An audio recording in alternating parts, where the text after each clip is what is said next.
Hello and welcome to Views on News. I am Jawad Hami. In today's program, we are going to take up for discussion two important developments regarding the situation in the Middle East as President Donald Trump has unveiled his 20-point Gaza peace plan. And also in the second segment, we are going to talk about the resurgence of terrorism here in Pakistan and also more specifically regarding the blast that happened in Quetta. There have been strong condemnations regarding that also from President Asif Ali Zardari as well as Chief Minister of Balochistan. In the second segment, we'll be talking about as to what could be done on that particular front. What are the efforts which are already being carried out by the authorities and the security agencies here in Pakistan to address this resurgence of terrorism. Regarding as to that Gaza peace plan by President Donald Trump, he has said that after extensive consultation with our friends and partners throughout the region, I am formally releasing our principles of peace. This is part of the bigger picture, which is peace in the Middle East. Let's call it eternal peace in the Middle East. At the same time, we have seen Israeli Prime Minister Benjamin Netanyahu saying he supports President Donald Trump's plan to end the war in Gaza, which achieves Israel's war aims. At the same time, we have seen Qatar's foreign ministry has said that the Hamas negotiating delegation has promised to study this particular Gaza peace plan responsibly. Also, at the same time, President Donald Trump has expressed optimism that Hamas would accept this particular peace proposal, but at the same time has assured Prime Minister Netanyahu that if Hamas doesn't accept it, Netanyahu has his full backing to do what he has to do. At the same time, Israeli Prime Minister Benjamin Netanyahu says if Hamas rejects or violates the agreement, then Israel will finish the job by itself. At the same time, we have seen President Donald Trump thanking Pakistan's Prime Minister Shehbaz Sharif and Chief of Army Staff Field Marshal Munir for their support of the Gaza peace plan, with Prime Minister Shehbaz Sharif saying that he welcomes President Trump's peace plan to ensure an end to the war in Gaza. We'll be talking about and try to understand as to what this particular Gaza peace plan contains, what are going to be the possible implications for the situation in Gaza and for the broader Middle East. For that, we are honored to be joined online by Mr. Munir Akram. He's former permanent representative of Pakistan to the United Nations. Ambassador Munir Akram, thank you very much for your time, for being with us on the show tonight. We really appreciate that. By looking at this 20-point Gaza peace plan, what is your immediate reaction? How do you think, how quickly or immediately this particular peace plan is going to, first of all, end the war in Gaza, which was started by Israel since 7th of October 2023, owing to which we have seen damage and destruction and loss of life on a massive scale? Yes, well, I think the fact that this plan has been put forward is positive, and we should appreciate the efforts that are being made by President Trump to bring an end to this horrible genocidal war in Gaza. Of course, the first challenge is to see whether Hamas will accept the ceasefire that has been offered, and then they have to do it within 72 hours and release the hostages. I hope that they will agree in order to bring the ceasefire. And once the ceasefire and the hostages are released, the Palestinian prisoners are released, and then, of course, there will be some challenges ahead. It is positive that the U.S. has agreed that no Palestinians will be expelled from Gaza, that no annexation of the West Bank will take place, and that a process will start to rebuild Gaza and also to create the conditions for the creation of a two-state solution. So these are all positive things, but there will be challenges. There is, of course, no reference in the agreement to the issue of Jerusalem, which is a major issue for the Muslim world, where we want the Palestinian state to have its capital in Jerusalem. And there will be the issue of the transitional government Whether this plan or the transitional government's efforts will be endorsed by the United Nations, by the international community, by China, Russia, and other powers. These are all issues that we will have to face in the future once this plan gets going. But the first challenge is to see if Hamas will accept and if the ceasefire will happen, First which challenge is it immediate. remains to be seen whether Hamas agrees to this particular Gaza peace plan or not. That is going to be the immediate challenge regarding this Gaza peace plan. Ambassador Munir Akram, whatever this particular document actually contains, it talks more specifically about Hamas. It has offered Hamas Hamas members who commit to peaceful coexistence and to decommission their weapons will be given amnesty, as well as members of Hamas who wish to leave Gaza will be provided safe passage to the receiving countries. Firstly, this one, and the second thing which directly pertains to Hamas in this particular Gaza peace plan is that Hamas and other factions agree to not have any role in the governance of Gaza directly, indirectly, or in any form. All military, terror, and defensive infrastructure, including tunnels and weapon production facilities, will be destroyed and not rebuilt. Now, regarding these two provisions of this Gaza peace plan, what's your inkling? Would it be acceptable to Hamas being the Palestinian resistance group? You see, so far Hamas has not accepted to surrender or to give up its arms or to give up its role in a future governance of Gaza or a Palestinian state. These are conditions that they have not accepted so far.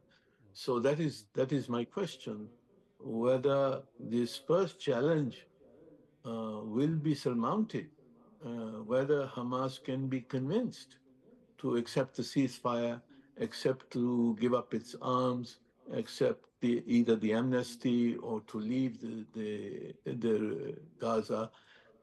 These are the first challenges that we have to see, because if Hamas does not accept, then Israel will be given full authority to go and continue this war to the end, and that will be horrendous.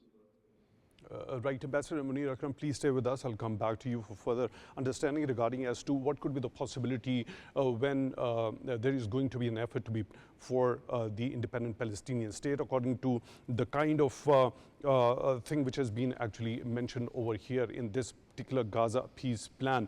We are honored to be joined in the studio by another participant, Mr. Mustafa Haider. He's expert international relations. Mr. Sayyid, thank you very much for your time, for being with us on the show tonight. Really appreciate that. Do you think Hamas is going to accept this particular Gaza peace plan proposed by President Donald Trump?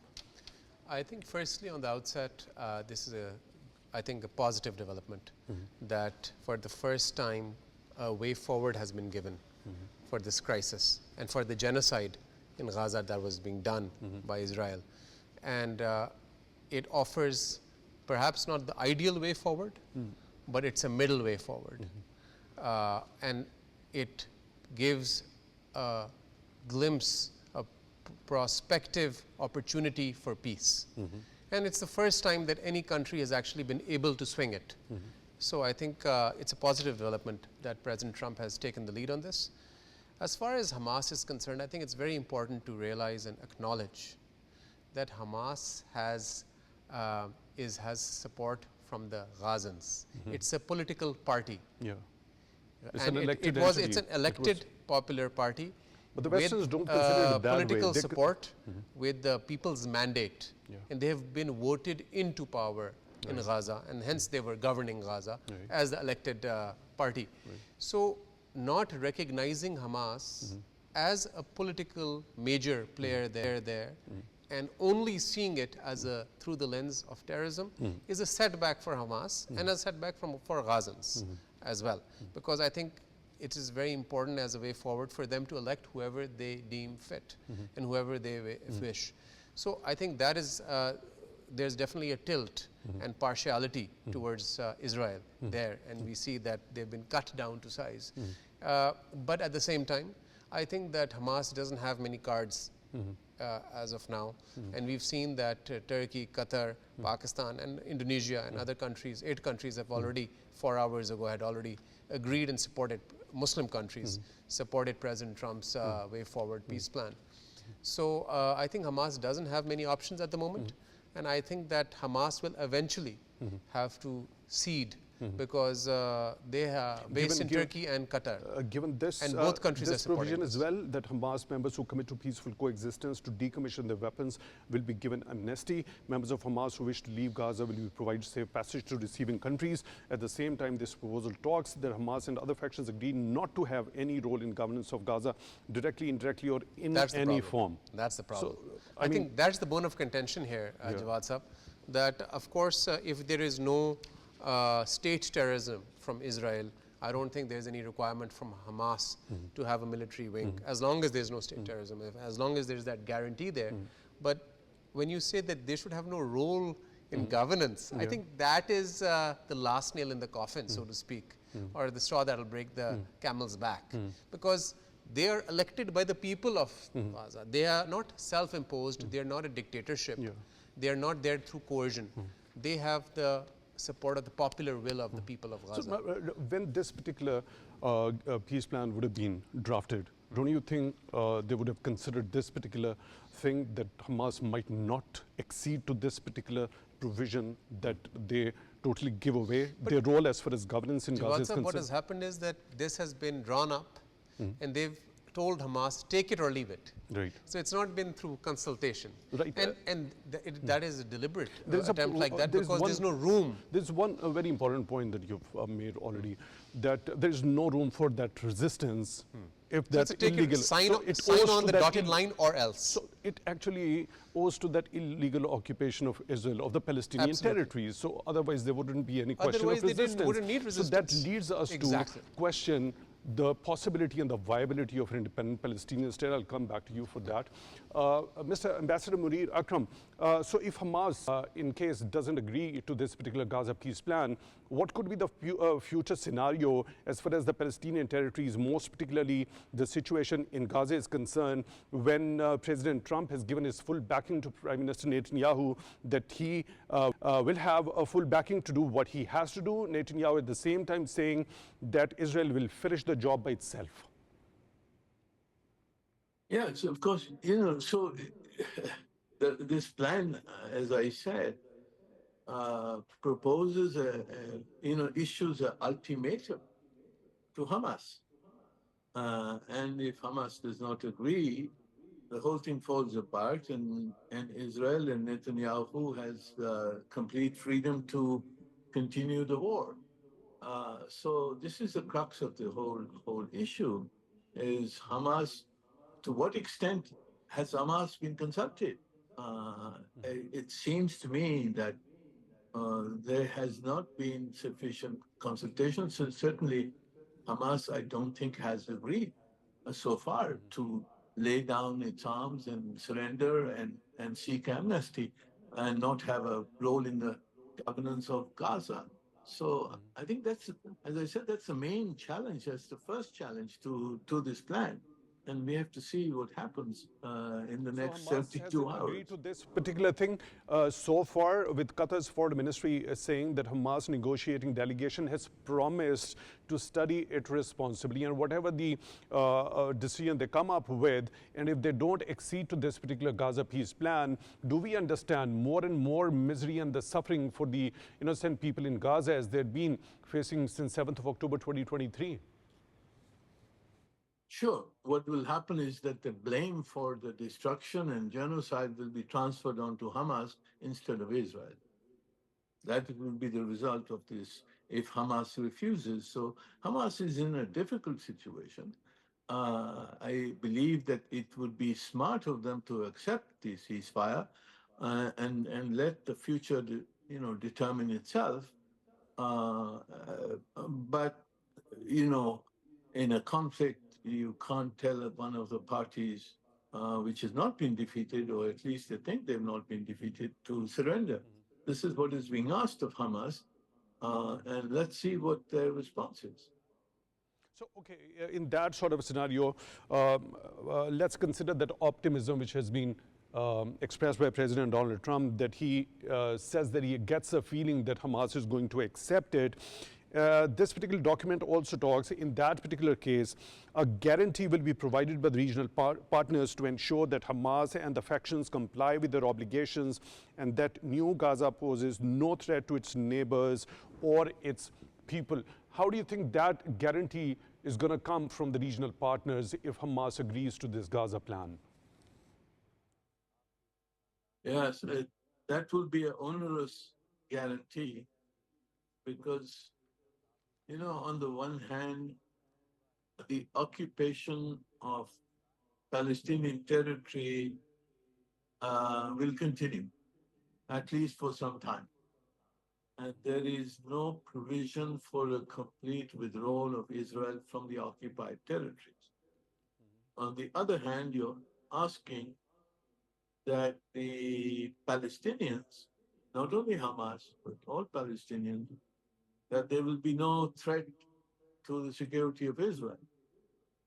Now, in my view, while Israel is in occupation of Palestinian territory, under international law, the Palestinians have a right of resistance.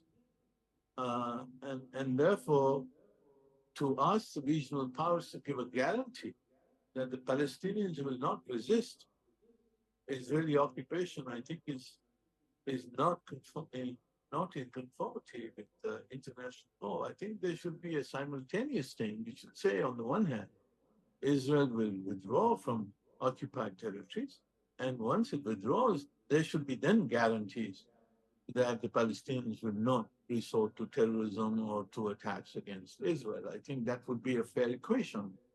But what it seems to me, at least from reading the 20-point plan, is that there is no assurance on Israeli withdrawal from Palestinian territories, both Gaza and West Bank, on the one hand, while there is a demand for regional guarantees of good behavior on the part of the Palestinians.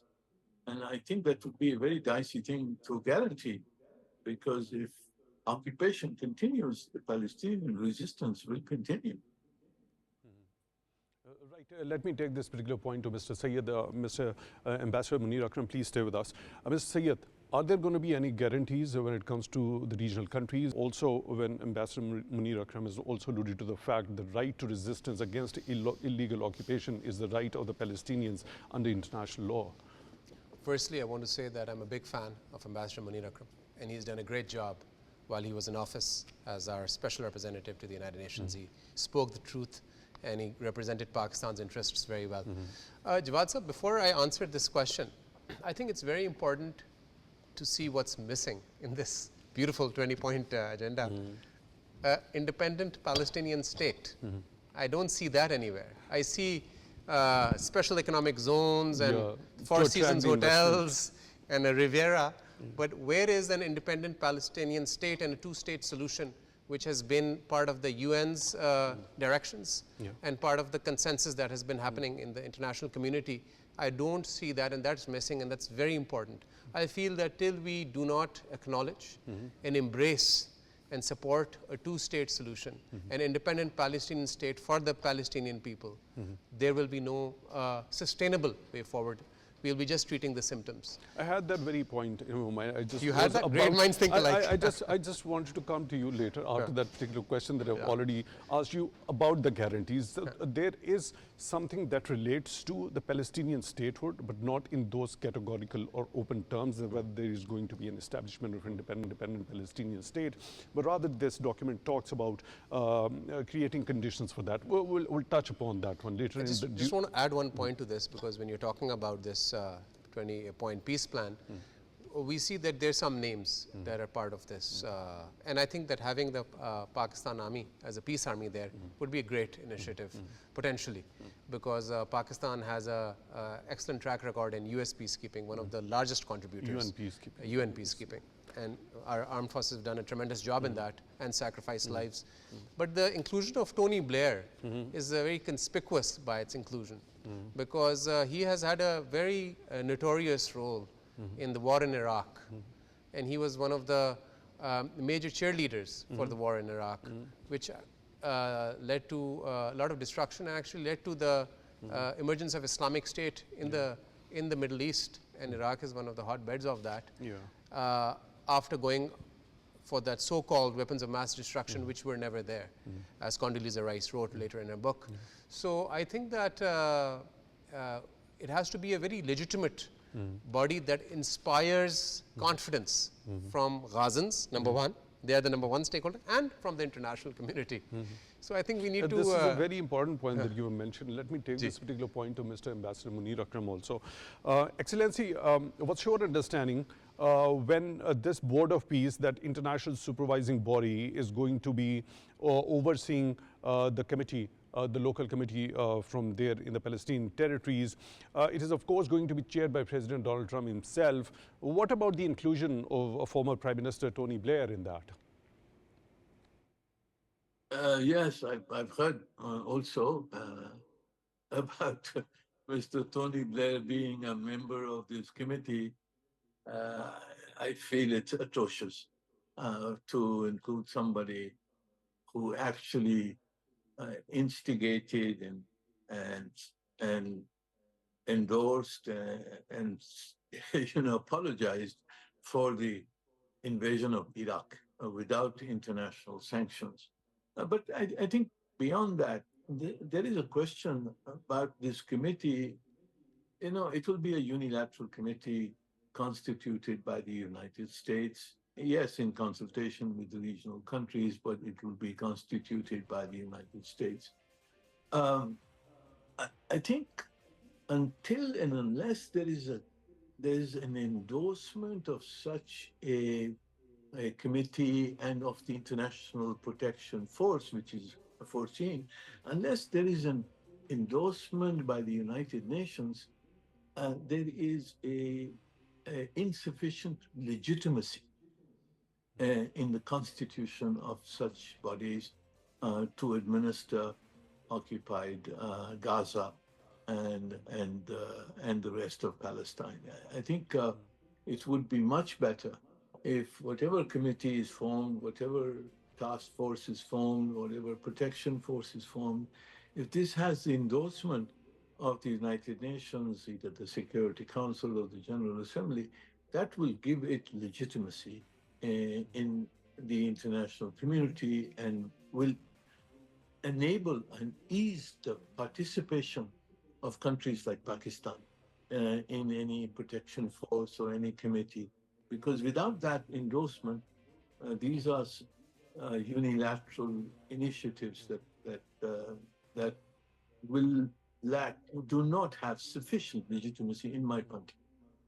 So if it requires some sort of an endorsement on the part of the United Nations or one of its major organs, what about this? The entry of distribution and aid in Gaza Strip will proceed without interference from the two parties through the United Nations and its agencies and the Red Crescent, in addition to other international institutions not associated in any manner with the either party.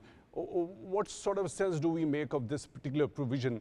You see, of course, the United Nations is being limited only to the humanitarian aspect of providing aid. And that is good, because I think the United Nations was being blocked by Israel.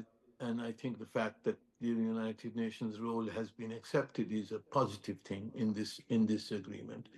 But the United Nations role is not restricted to only the humanitarian assistance. The most important role for the UN is as a political body, as the ultimate security provider in the international community under the UN Charter. And therefore, in my view, it would be wise if this plan goes forward, that whatever committee is formed and whatever task force is formed for protection of the people, that these enjoy the support and endorsement of the Security Council and the General Assembly. Right, Ambassador Munir Akram, I'll come back to you for one last question after I've taken Mr.'s view regarding that. When we try to assess or analyze this particular provision of this Gaza peace plan, entry of distribution and aid in Gaza Strip will proceed without interference from the two parties through the United Nations and its agencies and the Red Crescent. What sense do you make out of it? Do we understand that the Israelis or the Americans do have a problem with the aid distribution through the UN agencies, or it wants it to happen through the UN agencies? The provision says that it will only happen through the UN aid agencies, right?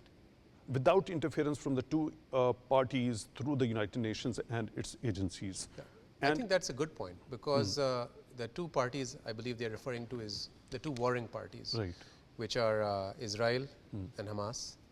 And so they are accepting the role of the United Nations and Red Crescent. Yes, which was hindered by the Israeli Defense Forces. The UN role was hindered, impeded deliberately and maligned, and also the Red Crescent. In fact, not only that, they were targeted. UN schools were targeted, UN food distribution events were targeted deliberately, as was Red Crescent. So I think that's a great achievement, and that's a very positive thing for Gazans who are at the receiving end. So I think it's very important. Of course, this has equated the Gazans and Hamas and Israel, but there's a whole military with the might of a whole state and army, and here are people who are helpless, fighting for liberty and defending themselves. So it's a genocide which was committed by Israel on Gazans. This is very, we should call a spade a spade. So I think the intervention of the UN and Red Crescent will be something that is much needed, and I think that will provide that much needed healing touch. Right. You already talked of the International Stabilization Force. Now, this particular document contains the United States will work with Arab international partners to develop a temporary international stabilization force to immediately deploy in Gaza.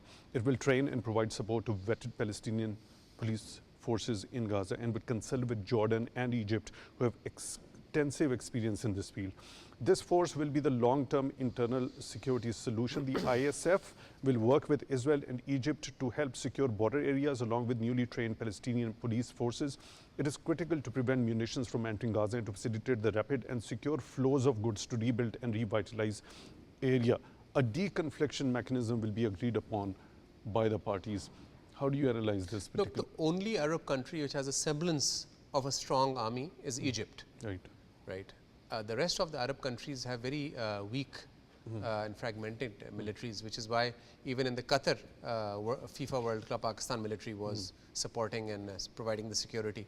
So, and of course now we have a strategic defense agreement with Saudi Arabia. So I think in this whole equation, Pakistan emerges as a natural major player, as a major domo, which can be giving and providing that security net and be the net security provider for this, which is supported by Washington, by President Trump, and which other Arab countries would also be very supportive, because particularly after this diplomatic feat of this defense agreement with Saudi Arabia. So the only, as I said, the other country that has decent army, professional army with discipline is Egypt. So I don't think the capacity of that level of security and professionalism is there in any other Arab country. Right. Mr. Ambassador Munir Akram, regarding the Palestinian state, President Trump noted during his presser with Prime Minister Netanyahu that Netanyahu remains opposed to a Palestinian state, but said what he is doing today would be good for Israel. This particular document stipulates, while Gaza redevelopment advances and when the Palestinian Authority reform program is faithfully carried out, the conditions may finally be in place for a credible pathway to Palestinian self-determination and statehood, which we recognize as the aspiration of the Palestinian people.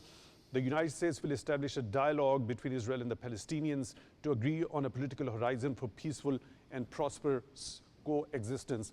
Do we understand that through this document, the US wants an independent Palestinian state, and it would be in a position to also convince the Israelis to learn to coexist with the Palestinians at the same time?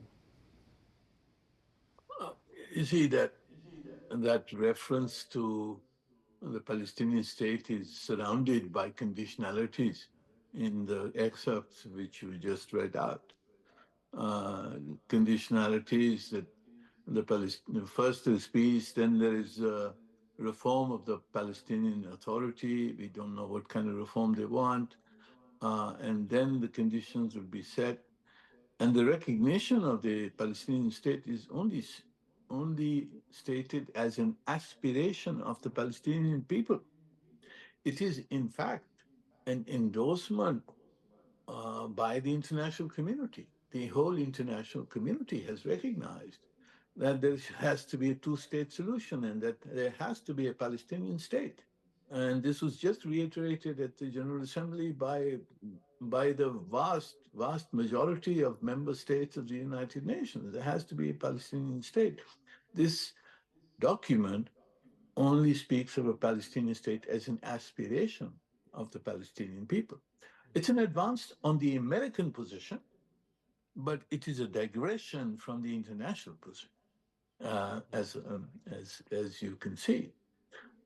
So yes, there will be many obstacles ahead to achievement of the Palestinian state, even if this document is implemented as it has been spelled out.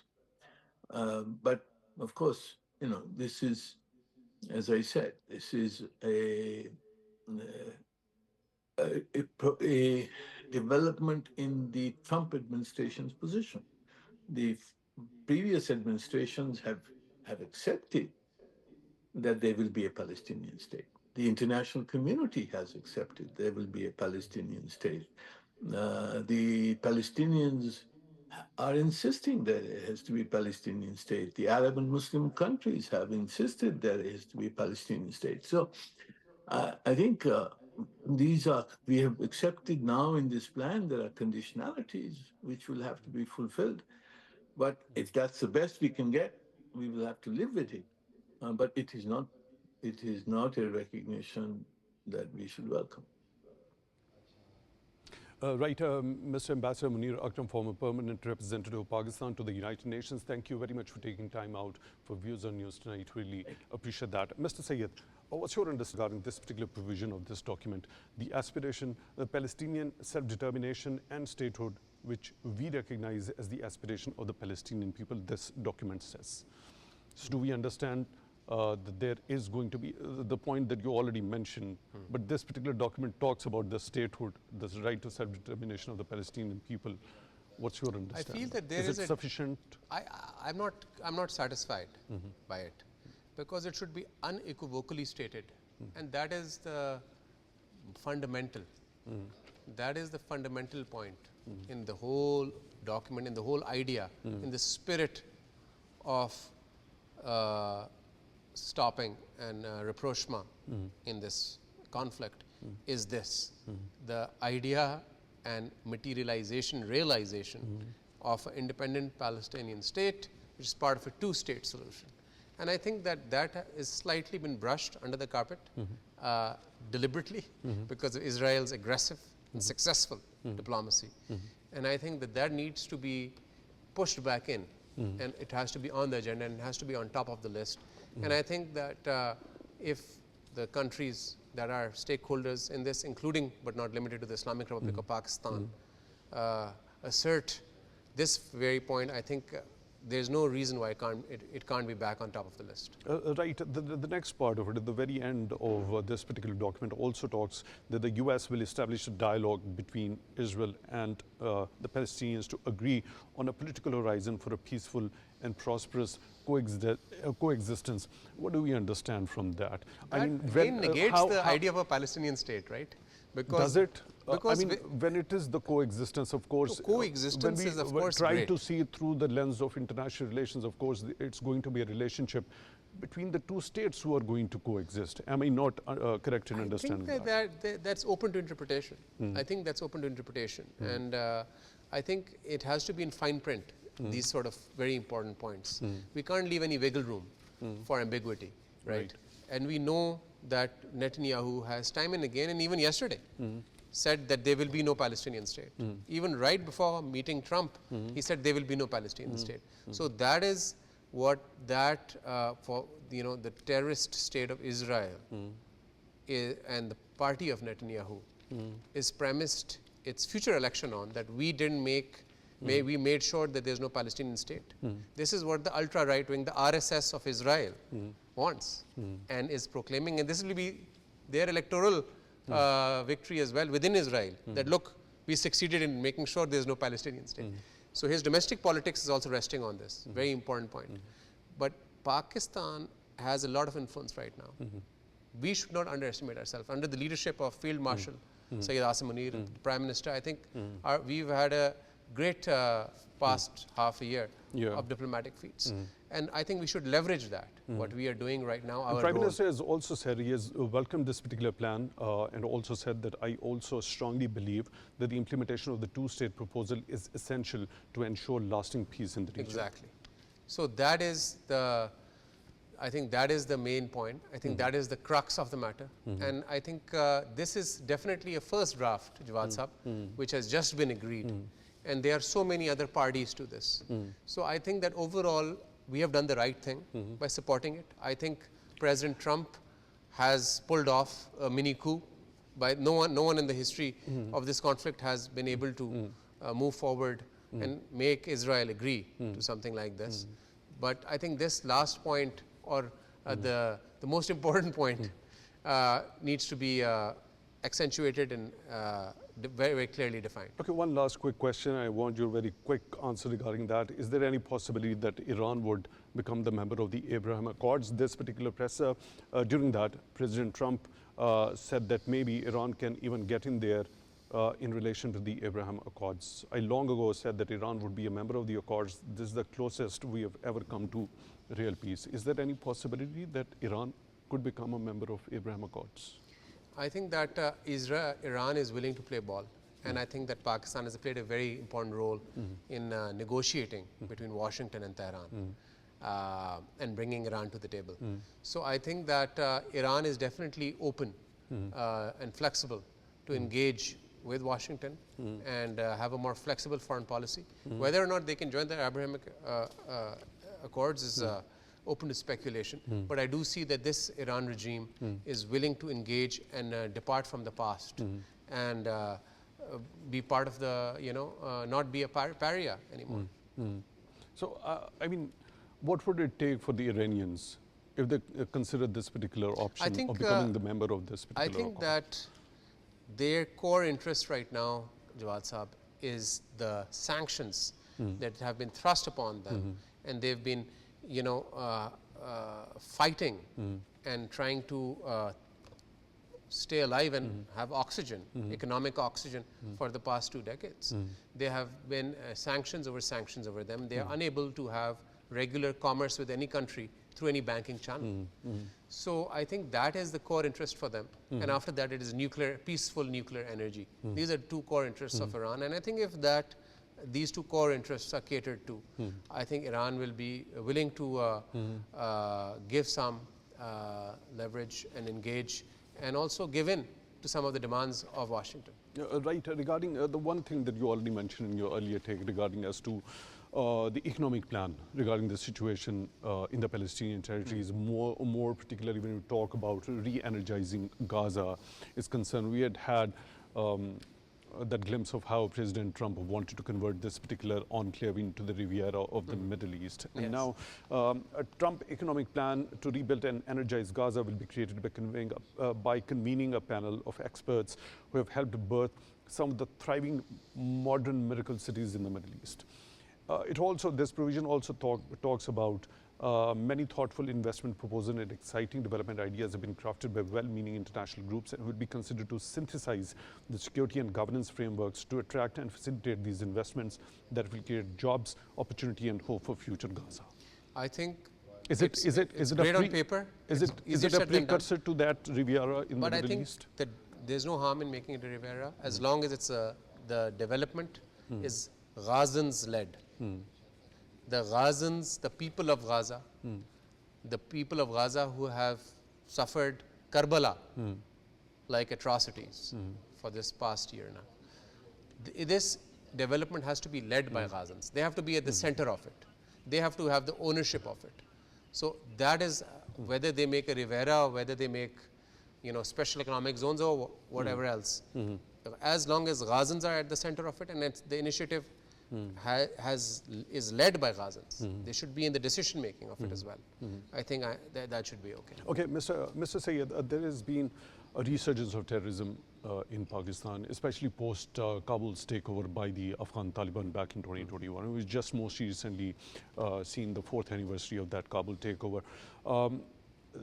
The terror organizations which have taken safe haven there in Afghanistan have been perpetrating heinous terrorist acts here in Pakistan, most primarily in Khyber Pakhtunkhwa as well as in Balochistan. We've had an unfortunate incident today as well, which has been strongly condemned by President Asif Ali Zardari and also Chief Minister Balochistan. Let me quote him what he had to say: "The terrorists cannot weaken the nation's resolve. Through cowardly acts, the sacrifice of the people and the security forces will not go in vain. We remain committed to making Balochistan peaceful and secure. I express solidarity with the families of the martyrs, pray for the elevation of their ranks and for the speedy recovery of the injured." Now, President Zardari says that the elements serving the interests of Fitna al-Khawarij and India cannot undermine Pakistan's peace and stability. We've also seen during the recently held 80th session of the United Nations General Assembly, there was once again, the denial of the fact that India itself has been perpetrating cross-border terrorism. It has been involved in state sponsorship of terrorism. Fitna al-Khawarij, Fitna al-Hindustan, using proxies to create instability here in these provinces, KB, and most particularly when we talk about Balochistan. How to deal with that particular problem? We've been sensitizing the international community. Not only we've been sensitizing the international community, the major Western powers have become the victim of this India's export of state sponsorship of terrorism themselves. How to do? Yeah, you're absolutely right. I mean, there's been assassinations that have happened in Canada, and the Canadian government has called out the Indian government. And the Research and Analysis Wing, the Intelligence Agency of India, for this officially, which has led to a problem in their diplomatic relationship. I think that we need to have a very long-term strategy in revealing India's hand. We usually have a very reactive approach about something. There is an attack, we do a press conference, we say this is India, we talk about it at an international event, and then we forget about it. It has to be a sustained, consistent, and carefully crafted strategy. That is not for this year. It has to be for a 5-6 year long strategy. There have been a number of times we have been sharing that dossiers with the United Nations as well. When Kulbhushan Yadav happened. And the entire world knows it. I mean, but it's not about knowing. We should have taken India to the International Court of Justice. We, you know, so that lawfare should have been utilized. We, all diplomatic levers, consistently, persistently, just like we are doing with soliciting foreign investment. We are very consistent with it. And now it's reaping dividends. But that case went to the ICJ, and ICJ did not give any sort of it should be, I mean, they did not give any verdict in favor of India. I mean, Kulbhushan Yadav is still here. There are two things. One is lawfare, and the second is narrative building. Two things. And the narrative building doesn't have to be done in Islamabad. It has to be done in the major capitals in the West, where our narrative is weak.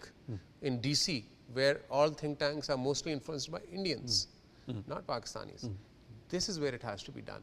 And when Kulbhushan Yadav happened, that was the best moment for us diplomatically to actually go for the jugular with India, because they were caught with their pants down. Here we caught a naval officer, serving naval officer. And he confessed to espionage and sabotage activities. To sabotaging CPAC, to targeting Chinese targets in Pakistan.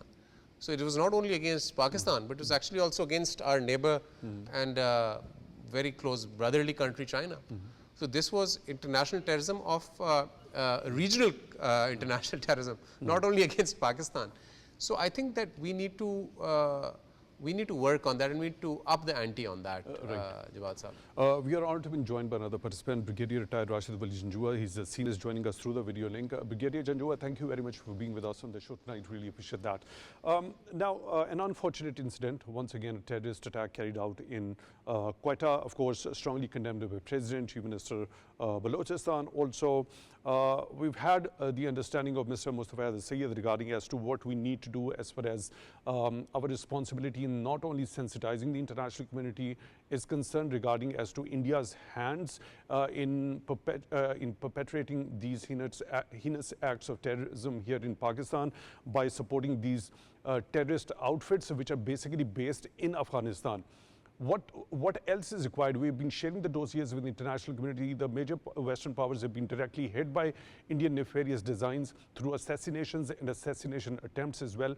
What else is required at our own part in future? You see, we have done well by way of highlighting this Indian complicity. We have given dossiers. We have held intelligence level confabulations. Actually, we have to see two things which are very, very important. One is that the way this insurgency is being abetted, this wave of terrorism is being supported, it requires a continual management effort. And this is not the first incident of its kind in our memory folklore of anti-terrorism operations. I remember there was a time in same province, one of the DIGs of FCs, his house was attacked by the terrorists, and his wife was martyred. And that was also a very stark reminder of the scourge that stalks our land. And this has come as a message to us that this fight has to be taken to its bitter end. And whatever doubts we have or we entertain, I think those should be laid to rest by this example. If the external angle is taken, I think we need to continually remain engaged with the Afghan interim government and a regional solution. There are trilateral fora, there are quadrilateral fora. We have tried Moscow format, we have tried Turkey, USA format. I think there is a need of a new forum where all the global actors who matter, including Russia, China, United States, Iran, Pakistan, Afghanistan, they should sit together and decide once and for all as to where you wish to take this thing in Afghanistan, We continue to keep Balochistan. sitting. We continue to keep sitting and impressing upon the Afghan Taliban that they have international obligation to fulfill. But we've also done upgradation of the diplomatic ties with the interim Afghan government. What else? What else? For how long we will continue to do things for the interim Afghan government or the Afghan people? Isn't there any sort of an onus or responsibility on their shoulders to reciprocate in the same coin? It is, and I think we have posted some diplomatic successes in the shape of declaration of Majid Brigade as a terrorist entity. We should keep highlighting this at all relevant international fora, UN Security Council, international human rights councils, and the trilateral and quadrilateral regional groupings that we have. Bilaterally, we should remain engaged, and also we should take recourse to measures which permit us the hot pursuit option, which permit us certain kinetic options inside Afghanistan. And there are ways and means, and our intelligence apparatus is fully configured to undertake those operations in coordination with the Afghan interim government. And I'm sure those external angles, unless if we resort to that hot pursuit within Afghanistan, that would be in line with the international law. Am I correct in understanding? Yes or no? Yes, absolutely. You're absolutely correct. It should be, we have to stay on the right side of international law. And we are short of time. After having I'll done have that, to wrap the show right over here. Senior analyst joining us through the video link. Thank you very much for being with us on the show tonight. We appreciate that. Mr. Mustafa Haider, expert in international relations. Thank you very much for joining us in the studio for today's episode. Really appreciate that. With that, we come to the end of today's episode. Till the next one, take good care of yourselves.